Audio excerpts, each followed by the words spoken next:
گلیên felaketê xwe em ê li kî bikin? Em li kî kin giliyên felaketên li ser me? Kîl giliya guhdar dike menfeetê dide me? Em mirina Brazîlî gilîkin li paşayê me? Qey ji mirinê re heye ji nû ve sax bike me?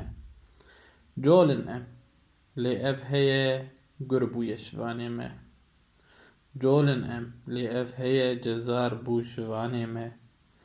Nefî bûn em, lê hêjî dimeşin li ser erda xwe. Hildigirin em neşê xwe, bi zorê bi destên xwe.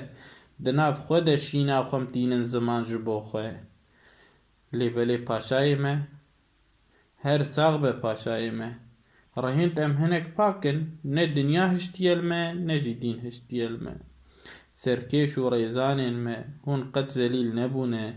Ne hûn eware bûne, ne jî hûn xayîn bûne. Xweda xêra we bide, hûn besî erda me ne. Li hember dijminên me bêguman ve anî cî, daxwaz û amancên me. Qudsa pîroz jî eva spasiya we dike. Ji ber hûn geh şermezar, geh jî tehdîda dikin. Toraqa Amerîqa li ser nanê wî dikin. Ji ber vê wî sefareta xwe neçû bar nekir. Xwedê kir ku bar nekir. Barbikirina wê demê Filistîn ji dest diçû, me bêşek xisar dikir. Serkeş û rêzanên me, têra we û têra me dike ev zafera me.